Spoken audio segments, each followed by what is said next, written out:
When the Johnson family moved into their dream home, they thought their biggest challenge would be unpacking boxes. They were wrong. Because on the very first night, something in their backyard moved. At first, it seemed harmless. The backyard was filled with old stone statues left behind by the previous owner. Creepy. Maybe. But nothing unusual. At least, that's what they thought.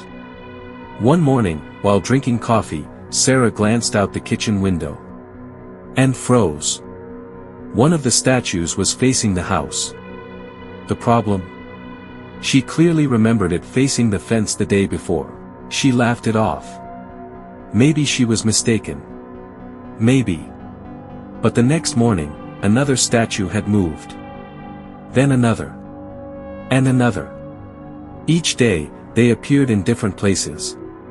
Always closer. Always watching. The family started arguing.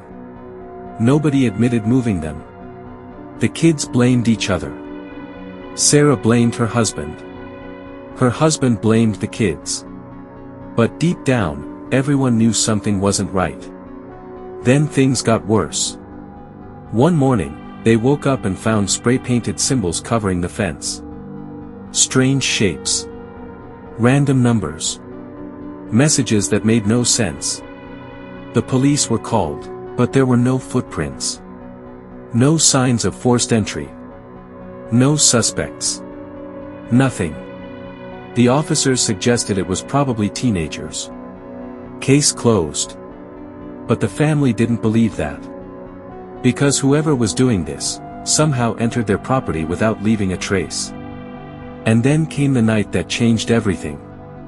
Around 2 a.m. Sarah heard a noise outside. Not a bang. Not a scream. Music. Faint music. Coming from the backyard. She walked to the window. Pulled the curtain back. And nearly dropped to the floor. 5 people. Wearing identical masks. Standing between the statues. Perfectly still, not moving.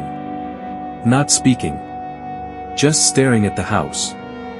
Sarah's heart stopped. She woke her husband. By the time he reached the window, the figures were gone.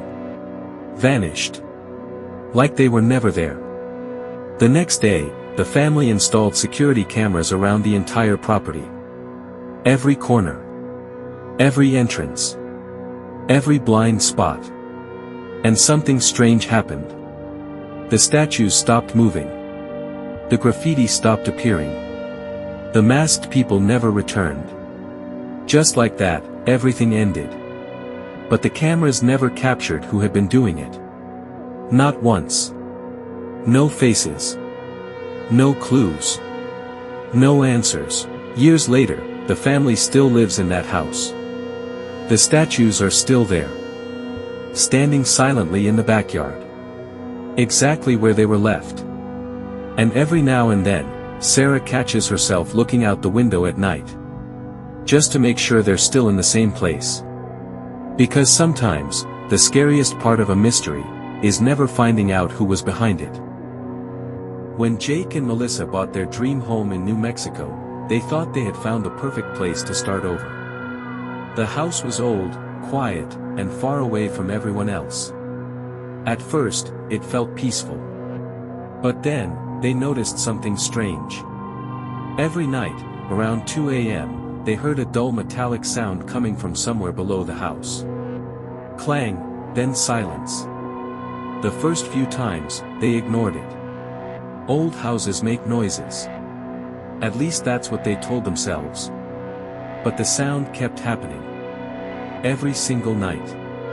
And it always came from the basement. One evening, Jake decided to investigate.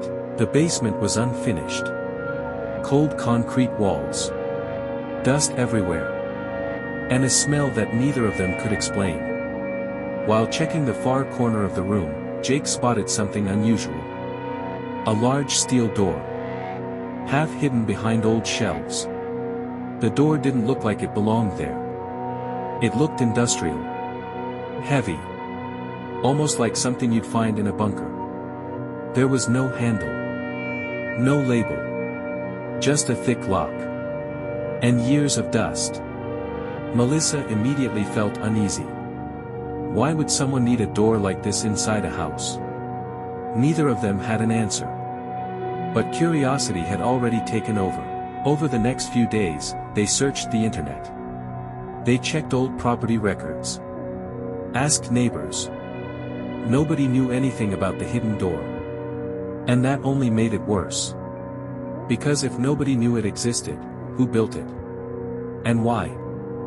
Finally, they hired a locksmith. The man arrived on a Saturday morning. Even he looked confused. "I've never seen anything like this in a residential home," he said. The lock took almost an hour to remove. Every minute felt longer than the last. Then, the final click echoed through the basement. The door slowly creaked open, and what they saw made their stomachs drop. Inside was a room. A room that shouldn't have existed. The walls were covered with photographs. Hundreds of them. Some old. Some recent. All pinned carefully in place. In the center sat a small bed. Still made. As if someone had slept there the night before.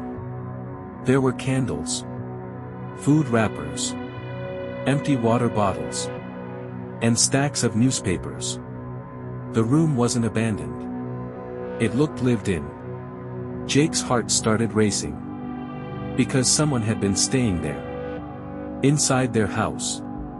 Without them knowing. But that wasn't the worst part. As they looked closer at the photographs, they realized who was in them.